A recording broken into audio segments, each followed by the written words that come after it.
I'm happy to introduce now tonight Thomas Robinson of Lever Architecture in Portland. Lever Architecture is a practice that is grounded in a sort of feedback loop between its research and its design approach. Robinson was named in 2016 by the Engineering News Record a top newsmaker for forging a new path for construction in North America through the pioneering testing and use of mass timber in urban applications. Thomas's framework project in Portland is one of two winners of the U.S. Tall Wood Building Competition organized by the United States Department of Agriculture and the Binational Softwoods Lumber Council in 2014. And an express goal of the competition was to generate research to be shared with the profession into developing mass timber architectural assembly systems intended for high-rise applications. As a consequence of this prestigious award, Lever Architecture has engaged in testing the performance of mass timber under various loads, including developing a 2-hour rated exposed wood connection. In bringing this research to regulatory bodies, Lever Architecture is engaged in the laborious but critical work of changing minds and codes through the use of performance-based testing to promote the understanding and acceptance of mass timber in dense urban settings. Lever Architecture is committed to building in mass timber as a means of combating CO2 emissions and global warming. The construction industry is responsible for at least 40% of the world's CO2 emissions, and by some measures, if one expands the system's boundaries to include embodied emissions, the number is much higher. Most of these emissions are directly attributable to steel and concrete manufacturing. So the notion that we can build our cities in wood, that wood can be used in urban applications through mass timber construction, is a critical tool for addressing this most pressing global problem.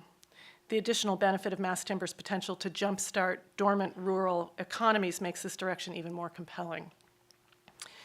Some of our colleagues in Europe and Australia have been investigating and testing mass timber systems for some time, though the US authorities have not accepted the results of that testing. Thomas's is the first set of systematic tests of architectural assembly systems that prove mass timber's viability in the United States, and as such is groundbreaking for our profession. I like the title of the project, Framework, because it implies an armature, a methodology, not simply an architectural proposal, though a beautiful one. This work is the development of a body of research into mass timber performance testing, which has been lacking in the US. Now the research will be available as proof of concept for mass timber construction in other localities. This is a generous, civic-minded approach to work that advances our profession. The Framework project has impressive reach and depth to undertake research and share knowledge that will advance the only construction type that has a meaningful chance of diminishing our carbon footprint. Thank you.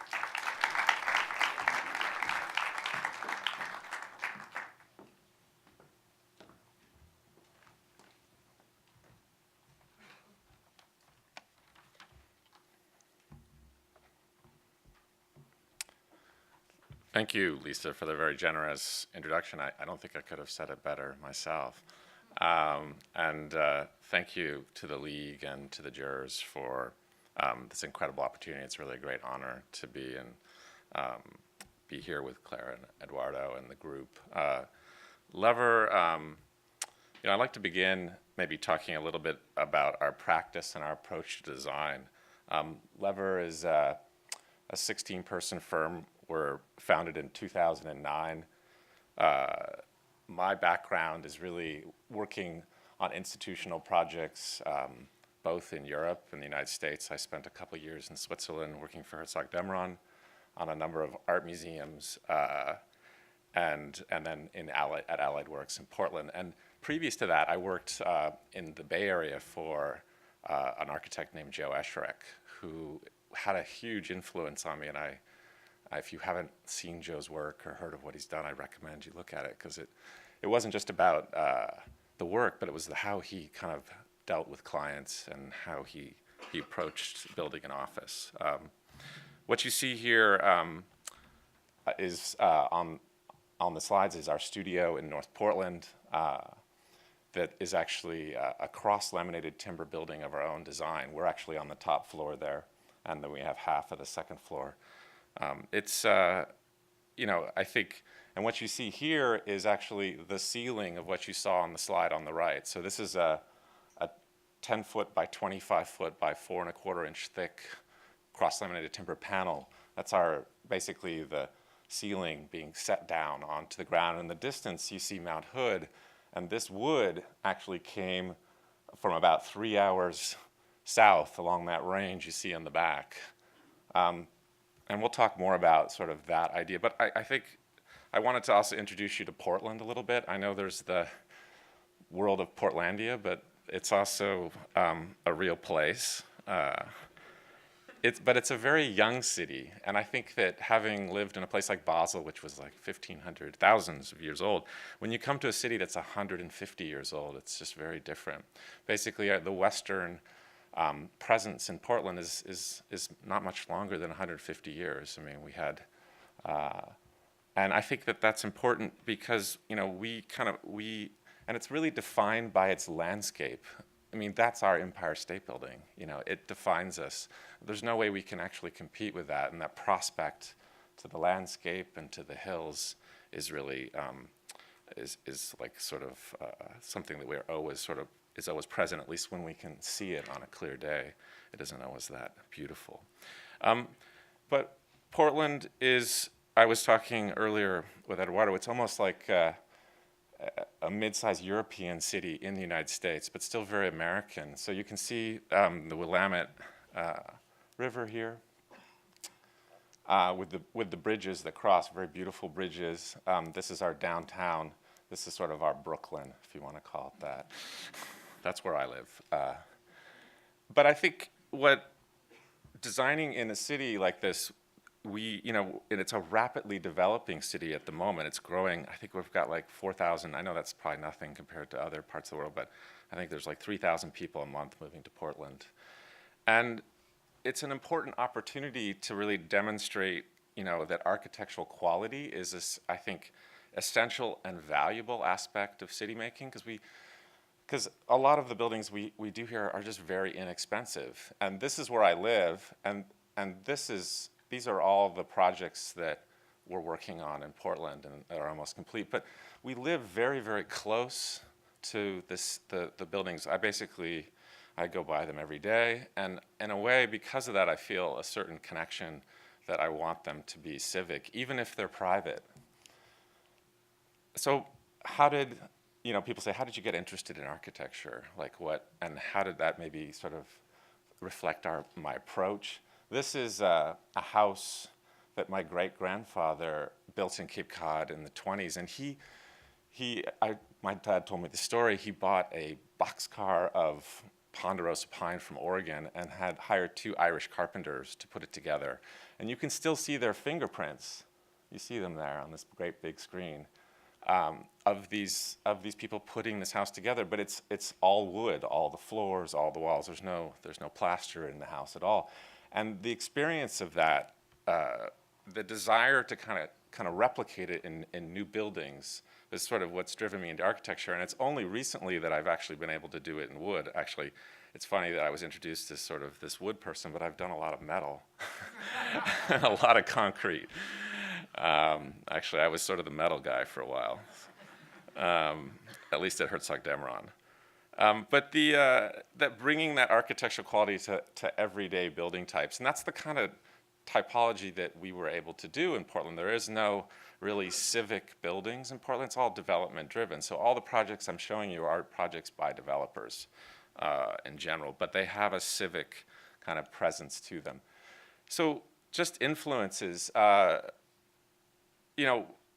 Maillart for me and bridge builders in general are kind of my heroes on one level, because I feel this idea of what I call kind of an economy of design, but that economy allows beauty to happen. So this is Maillart's bridge in Scheer, Switzerland, that I was really lucky to go see. And there was a competition done in 1930, and there were 19 entries, and his happened to be the most beautiful, but guess what? It was also the cheapest. So guess who won the competition? And now we have this beautiful bridge. But I feel that beauty is unlocked by the innovation that he did in reinforced concrete. The fact that he didn't need a pier, in the middle here. He could do the 3 hinges and build it out without the formwork. He could actually support it from both sides. So we're really interested in that idea of innovation, allowing you to do the right thing in terms of beauty, in terms of experience. This is a piece by an artist, Tina Roeder, a German artist. I like it because this chair, there's probably a couple billion of these chairs in the world. And I feel sometimes with what we're dealing with on architecture, we have these pieces, these products, and the idea of how do you take those products and transform them into something that's new and innovative and actually makes you think. And this is an example of that, in my view. So our challenge is really, we're really thinking about, these examples sort of speak to our idea of rethinking how buildings get made, and bringing great architecture to sort of everyday experience in our daily lives. So, and what I mean by that is really, we're challenging conventional methods of fabrication, conventional methods of sourcing of materials, and putting those together in ways that I think benefit the environment and also regional economies. I sometimes talk about the idea of forest to frame. It's sort of a play on farm to table, where you're saying, if you're a chef, you look for the freshest ingredient that's local and you want to cook with that. And often that ingredient is sometimes half the price of the other ingredient, and you get a better experience. And I think architecture, there's room for that as well. And Union Way is kind of in a way, an expression of that. In my mind, it's a completely private project, but it's basically 2 50 by 100 foot lots that were put together. They were 2 nightclubs, and we basically just cut a passageway down the middle. And one of the key things that we wanted to do was always work on making the connection seamless, street to street. And when I was actually out driving in the gorge, which is the gorge outside of Portland, it's just amazing. It's where the river comes into the Willamette, or the Columbia, huge river, comes into the Willamette River. I drove by this forest, which was on the side of the road, and it's actually a farmed forest, FSC certified, planted with hybrid poplars. There's 10,000, I think it's like 10,000 trees, all planted in rows. And I asked a friend of mine, do you know about this forest? And he's like, oh yeah, my friend works at the company that owns the forest. You should talk to him. So we talked to him, and so we decided, well, could we buy the wood directly from your forest? And they were typically using this wood to make wine boxes. So when you get a fancy wine box and it's got the sort of burned chateau whatever on it. That's what they were using. And they were using this also for FSC certified ceilings. And we were able to talk directly to the owner, which is Collins. They have a mini sawmill on site. They did the rough cuts there. Then we had it shipped directly to a large milling operation outside of Portland. They graded it. We had 2 different grades, one for the surrounds and then one for the base, and we wanted the specific width, and we basically put that together to make this project. So this is really the 2 lots here. There's one, there's another, and what we're doing is kind of creating a private street within the city. So the city doesn't care about anything beyond that and that. But it was the way that it worked, it actually allowed us to actually, on most of the blocks in Portland that are like this, you have to have an exit out the right. And we were actually, by putting it together, we could actually eliminate that and create that as a public space. So we did a lot of research on Parisian passages, and I'm just going to show you this one image. Because as we went farther back and back, the first ones were actually made out of wood. This is the Palace Royal, 1825. I don't think it would be that different than what we have today. This is what we started with. It was 2 nightclubs. It was a disaster. It was like unbelievable. And these are some of the early sketches of the idea of saying, using light, taking high light and turning it into low light. And then we had no tenants when we started this, was working with a developer. So we just tried to create the sense of a little bit of accretion in terms of architecture over time. And then this is the view back. There was a lot of structural gymnastics. There's actually a 4-foot grade change from one street to the next. I mean, it was never intended to be connected, and it's interesting. I love the comment about the flat roof, because we had like an angled passage, and then we had one this way, and then we just ended up going straight through the middle. So this is a view at night. Art House. Art House it was our first ground up project in Portland. It's a 45,000 square foot building. It's basically to house the freshman class for the Pacific Northwest College of Art. And in Portland and in the Northwest, if you're under 85 feet, you're almost sure to be building your building out of timber. And what we have is we have what's called a 5/1. So the first floor is concrete, and then there's 5 floors of timber frame construction. And when this was my first sort of tall wood building, and I was really concerned about it because I'd never really built this tall with stick frame before. And working with the contractors, I wasn't too keen actually on exposing the wood. But what we were really interested in, because this was a place for young artists, is thinking about a building that is about light on every level, so that light infuses the plan, it infuses the design of the facade in a way that also is built at $147 a square foot. So the only way to accomplish that for us, and this was our first large project, was to really start with the material. And we quickly threw out brick because we couldn't afford it, and we couldn't do hardy plank because that would just make us throw up. So it was metal panel. Hardy plank is a cement board panel that you'll see on most buildings in the Northwest, for those of you who don't know it. So we found this panel, and that panel in a way generated the project. It wasn't like it generated it, but the idea that just by, in a way, inflecting the building, it changes the light in a really dramatic way, and you can see it. And this building has almost like an Escher-like quality, but its DNA is that panel, and that DNA becomes the building. So this is the plan, the upper plan, and this idea of bringing light at every level is we wanted courtyard spaces or gallery spaces for the students. So this is the view out of that slot. And this is, I was back there about a year ago, and they were starting to actually use those spaces for galleries, and that was really exciting. This is the design of the room is very simple. It was the largest vinyl window that the manufacturer could make. And then we worked on that.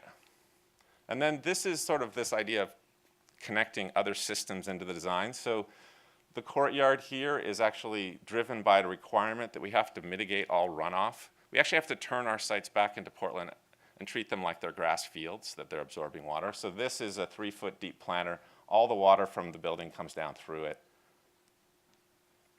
And then this is the back with the sort of programmatic collapse of all the elements. We had to be really efficient. Instead of having these sort of small rooms like a community room, a gallery space, we just combined it all into one room. So it's both a gallery, but it's also a place that has dinners. And then this is sort of, almost like the Dutch still life garden for sketching. And you can see one of the things we do when we're building is we're really always thinking at full scale. So, we had that metal panel that we started with, and then we built these sort of what I call practice buildings. They're kind of mock-ups. And we work on them pretty much starting almost in schematic design, and then kind of work on that. And what we find is we learn a lot, and is that this is the same facade, but just at different times a day. And it just completely transforms as you go through it. That's when there is daylight in Portland. This project happened around the same time as Art House, and it's a creative studio on campus. It's for a digital animation group in Glendale, California. 85,000 square foot project, start to finish. It was basically a year, including construction. Super fast. I think we designed it in about a week, and then it was just off to the races. But this is what we started with, and this was after we cut the windows. Completely windowless box warehouse. This was the space in between here, and our goal was, this idea of transformation, but also creating community. So this was really thinking about how you actually can cut a hole out of a waffle slab structure, thinking about putting beams on top, and then creating a campus environment. So one of the things about this project that was exciting was actually to get to apply some of the daylighting and lighting technology that I learned when I was at Herzog Demeron, and sort of convincing those daylighting consultants to work on a very low budget to really even study the illuminance of the spaces and really studying how to actually bring daylight into spaces where people are working on computer screens and knowing exactly what light is falling on their screens. And that was a collaboration that we've continued. We also, going back to this idea of forest to frame, I think there's also, which is using the regional materials that are, in Portland's case, right outside of our urban growth boundary. But I think in cities, LA, there's lots of materials in LA, and we found this gym floor that was being demoed, and there was through a broker in Portland. So we actually got them to hold it.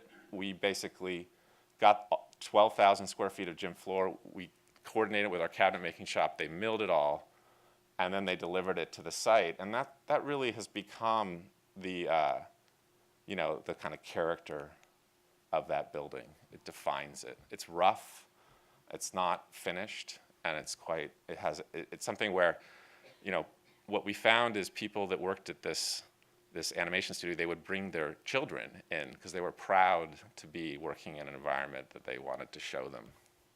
This is Treehouse. This is almost what I call sort of a second generation of some of the things that we learned in Art House. We like to take sort of what we learn and then refine it to the next level. And the goal here was to think about how could we actually potentially eliminate the horizontals in a building where it's just carved. There's no sort of expansion, expression. And also think about a building that's, instead of sitting in the hill, sort of sits on the hill. So this is actually, it's residential. It's 70 units in like a 45,000 square foot floor plane, but it sits at the top of a hill where there's 10,000 people working in a hospital called OHSU, Oregon Health Sciences University. And there's really no housing in this area, so we wanted to develop with the developer a project where residents could actually have a place to live and they could walk to work.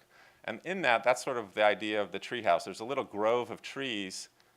There's not that many, but you can kind of see them over there on the right. And we wanted to take those groves in a very urban environment and frame it, but also navigate the slope.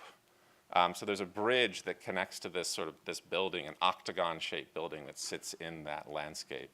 There's a nice brew pub now here. And we're taking the same idea of the garden.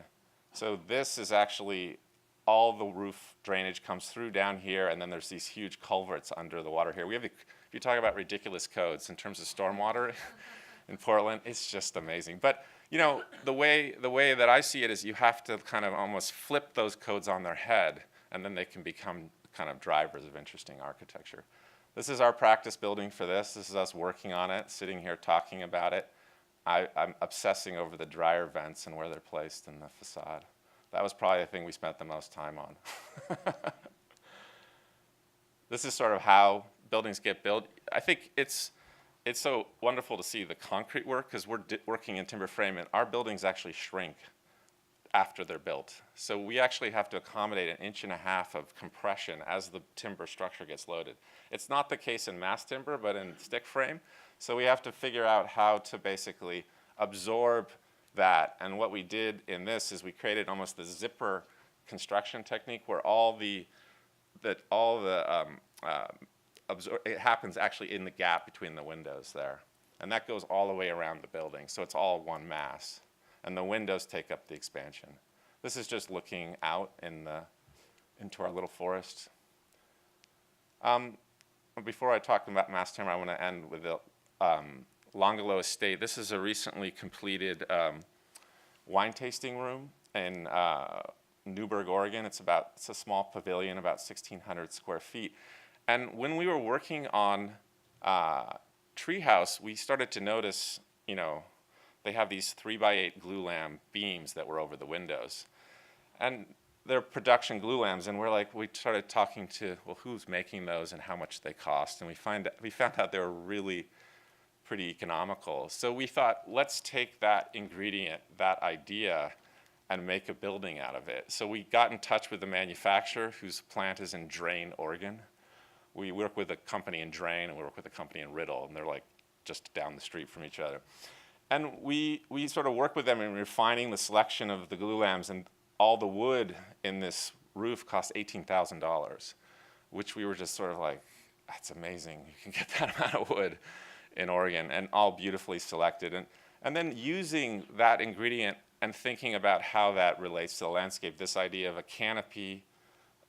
I'm very fascinated by really cheap construction barns. These are pole barns, where they basically just take a treated post and they stick it into the concrete, and then they build a structure around it. Those are the things that I get interested in relative to how you can maybe create new experiences within a pretty simple framework. This is the views from the inside. If you're out in Oregon, this is opening on Memorial Day, but it sits in a 23-acre vineyard. One of the things that we were excited about with this project is like, with the owners, like, what is the architecture of Oregon winemaking? I mean, we only been making wine since like 1976. There, really, of any kind of. So what is it? So it's a question of like, how does it relate to the rural buildings? What is it? And I think that's something that's exciting for us. So mass timber. I'll tell you what mass timber isn't. It's not cutting down old growth forests. It's about a new way of thinking about building. But the reality is these buildings you see on the right that were cut out of these ancient trees, 1,000-year-old trees, are incredibly robust. Those are the buildings that people want to be in. They're also fire resistant, and they're phenomenal in terms of just on many levels that I know Lisa talked about. What we're doing is almost the opposite. We're looking at wood on a molecular, almost cellular level. We want to understand how it works and what it's good at. So this is an electron microscope view of wood fiber. And the way I like to explain wood fiber is if you just take a bundle of straws and you put them in your hand, if you put that on a table and you push, it's pretty strong. If you squeeze, it's not as strong. And that's really how wood fiber is. Wood hardly moves in this direction. It moves a little bit in this direction, just like a tree's growing. And when you understand that, that's what cross-laminated timber does, is it takes that bundle and it crosses them and glues them together. So it creates a stable material.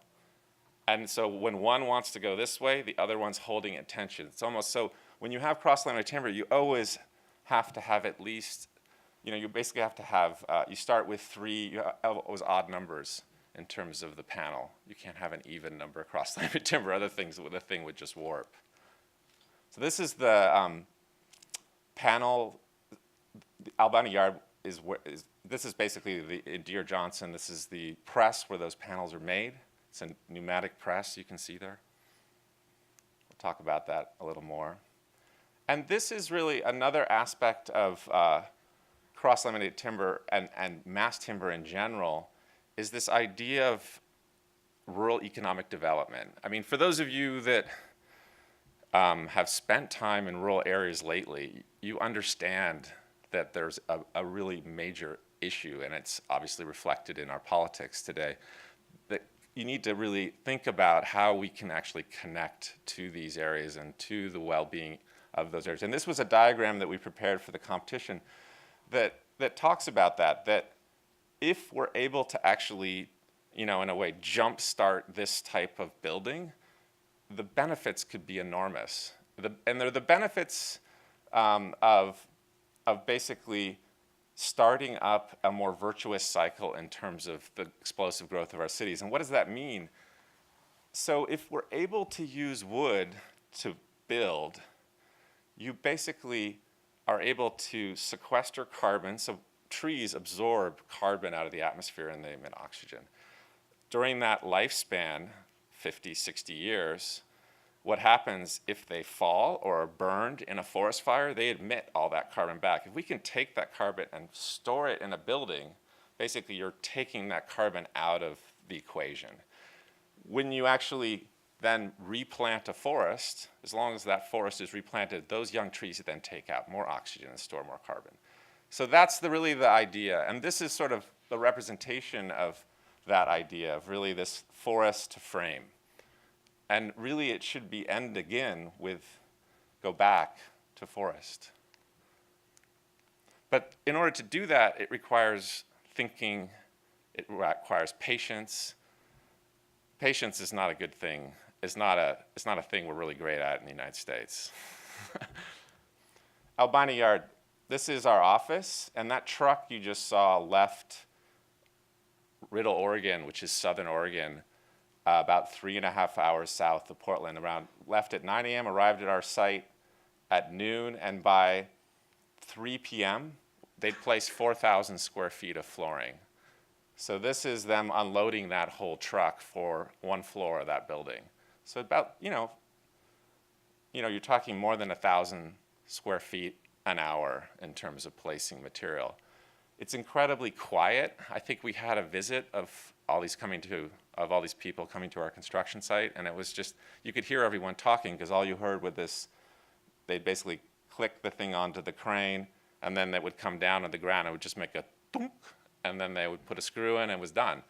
So this way of thinking is really critical. And what is really kind of unusual about this project is that it's the first building in the United States where that wood was actually grown in the United States and actually manufactured in the United States. So as you may know, there's lots of CLT plants in Europe. There's some in Japan, but we're just really getting started here. The other thing that we're kind of working on is what does it mean to build with CLT as an architect? Like what?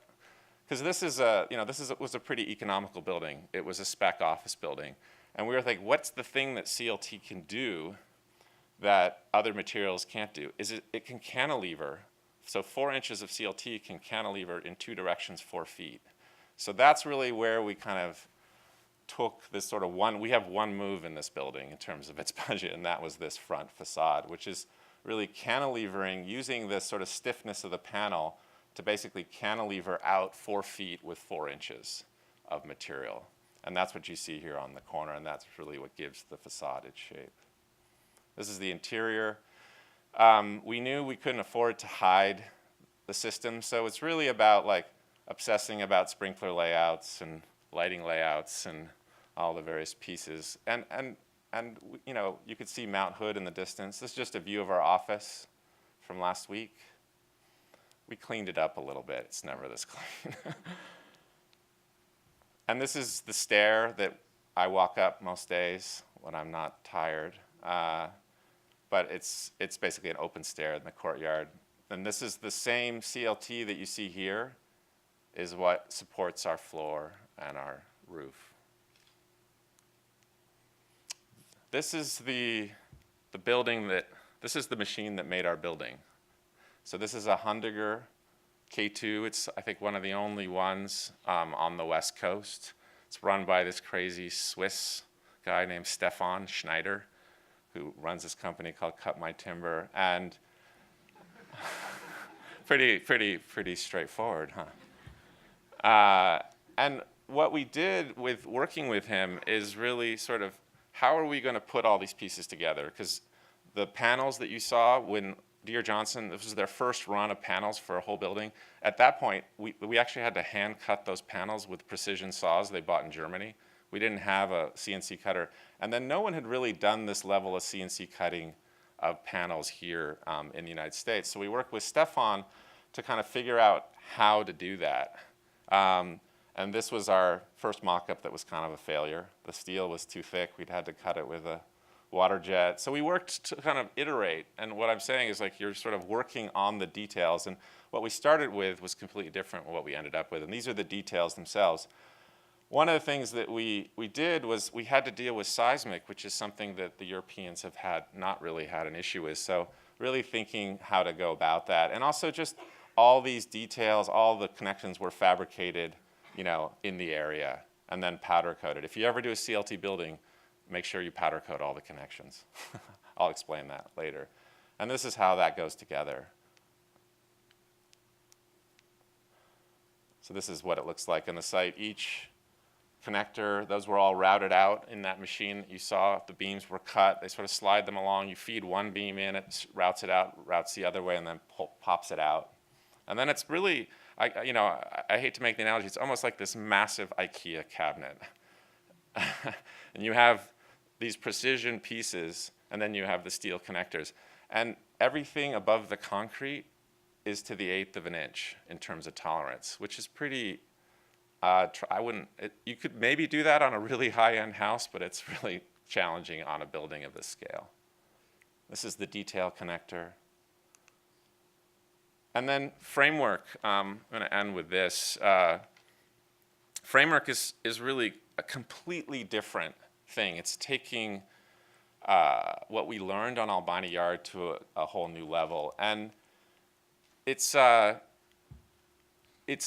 90,000 square foot, 12-story high-rise, so located in downtown Portland. As Lisa said, it was with the winner of the U.S. Tallwood Building Competition. What is that competition really about? What it's about is to pay for the incremental cost of designing a building, designing and permitting a building that is not allowed in the current code. So that means we have to prove to everyone that this is safe. And I'll talk a bit about what that means. So this is the sort of kind of famous red line. So you go above that line, you're in what's called high rise. Now that's not really a high rise by New York standards by any means, but what it means, it kicks you into a whole different set of requirements relative to the fire performance of your building. What is that? It means that your building needs to basically be able to burn for 2 hours without sprinklers, which is, pretty standard for concrete and steel, not so much for wood. So, and the only thing, in addition, we had to actually find a jurisdiction that was willing to go on this journey with us. And for that, we actually worked directly with the state of Oregon. So we actually, before we even won the competition, we had to get a letter from them saying that they were willing to do this. And we've been working with them now for over a year and a half to basically outline the path that we've taken. And now we're at the end of that path. We're actually just at the end. I actually got an email from the building codes official about an hour ago. So hold on a little bit. But that's really where we're at. And the building, is about that, but it's also about the client. The client and the owner of the land that we're working on is Community Development Bank, and they wanted a project that actually embodied their values. And so the program, to make it even a bit more complex, we have retail and a bank on the ground floor. We have 5 floors of offices for B corporations, because that bank is actually a B corporation, which is a private corporation that there's certain standards in terms of how they support the community. And then we have 5 floors of affordable housing. So we're combining all those pieces into one building. And that's sort of what it looks like in section. We have this sort of public space. This is a community room here, and then we have 5 floors of offices and 5 floors of affordable housing and a roof deck if we can afford it. One key thing on the building is its structure. Like I was talking about in that earlier slide, the performance of wood. Wood has an incredibly high strength to weight ratio. So what we wanted to do is take advantage of that. And what we're using here is what's called a post-tension cross-laminated timber rocking wall core. It's a mouthful. And that's what this is right here. There's 8 walls, and those are 12-inch thick CLT walls that are epoxied together in lifts. And if my hand was the wall, they're post-tension down the center. So what that does in an earthquake, it allows it to rock but then the tensioning pulls it back to center. And then so that system is actually separate from the diaphragm, so the floors. It can move without damaging the floors. And this system was actually originally developed in concrete, but we think it's better for wood because wood's lighter. So you don't have as much force at the top. So that's what we've been testing and evolving. And then we have a series of sort of frames that come off of that with one connection. This is the 2-hour connection. You see all of them, so it's all the same. And then we have the CLT diaphragms. One thing about this project, it's an all mass timber solution. So it's a little different from some of the high rises you've seen wood elsewhere. There's no concrete core. And I think concrete core is a great solution too, but this is an idea of creating a building that addresses our needs in the Northwest, which is we're going to get a big earthquake sometime in the next 200 years. And most of the buildings in Portland will probably get torn down if they're standing. And we're looking for solutions that are different and more resilient. And this has been proved out in New Zealand and other places. This is just showing you some of the technology. Here's the core configuration. And then these are this is the sort of how, this is highly exaggerated, but you get a sense of how that wall works. This is what it looks like in the city. We wanted people to know this is a wood high-rise, so that the presence of those walls is right at the exterior. That cavity actually serves as a heat recovery system for the units when it's actually sunny in Portland. And then that idea is that's exposed sort of all the way through the building. This is a wood model of the structure. It's a double height space. It's a common space with a conference area, community area below. And then this would be the post-tensioning, and then these are the rocking wall systems. This is the office space. This is the affordable housing component. On those floors, we're encapsulating because the massiveness of the columns and beams just didn't feel right in those kind of areas, and it was also cost savings. But it's just it works for us, I think. Just the dug-fir ceiling. In terms of the design of the facade, we're very interested in taking some of the ideas that we'd explored in Treehouse and Art House, but connecting to the idea of how a forest changes color as the shape of the buds change. I don't know if when you're looking at forests in the spring, they're sort of yellow and they turn to green and they turn. So we were really inspired by that to think about, could we create a facade that changes in the light in a similar way, and also express the difference. So this is a facade we came up with the same contractor that we worked on at Treehouse and Art House. So sort of this relationship evolving and getting this down to like $37 a square foot for this. So this is sort of showing this in the light, different angles. This is a simple ACM panel. It's almost like origami. You can just fold it and cut it in the back. This is a model of that. So I'm going to talk a little bit about testing. This is the fun part where we get to like break things and burn things up. These are the 9-ply panels that we tested for our mass timber shear wall system. And this was done at Oregon State University in collaboration with our structural engineers, KPFF.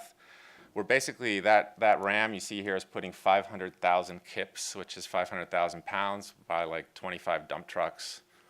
On a force, slowly cycling to test these two connections here. And it got to 520,000 kips, and then it cracked just on one side, but it didn't fail completely. That's probably, I think it's around 3 to 4 times the load it would ever see. So we want to test a failure. And then this is basically that wall on its side, so there's the post-tensioning that we would add into it. This is, we take that same, that's for the core. This is that perimeter detail I was showing you, showing it being assembled. It's actually a spring-loaded detail, so it can deflect. We had to test the drift, so we're cycling the joint back and forth. And we were able to drift it to 3 times its load with almost no damage. And then ending with fire. So everyone's like, how are you going to create a 2-hour rated exposed wood fire connection? Are you treating the wood? No, we're not. What we're doing is we're using the inherent kind of fire resistance of wood when it's large.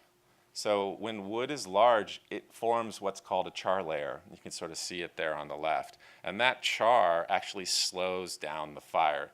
And we've been doing this research. I think this is from like the 50s. You know, people understand how this works. And what we're doing is we're combining this with the CNC abilities that we have today. So if you saw those connection details that I showed you for Albina Yard, this is our current one, and this is the one that was tested. It's a lot simpler. So basically, we've got this steel embedded and protected by the wood. You see that block of wood at the bottom there?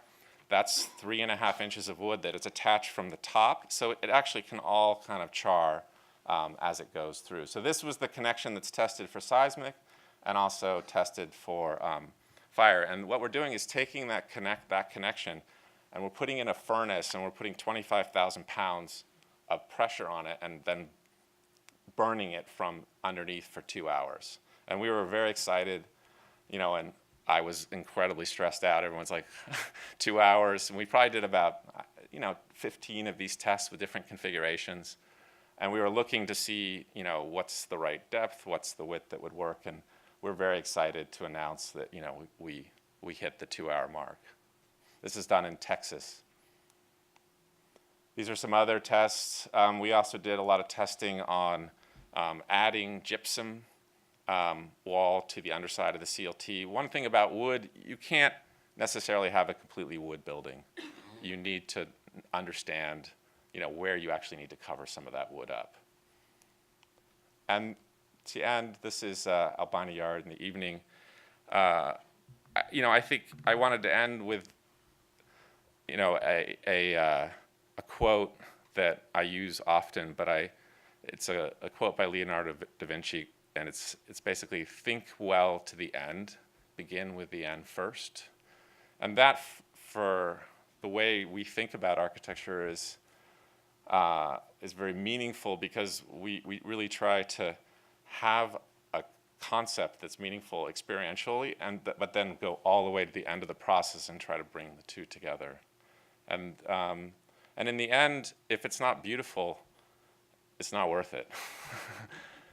Thank you.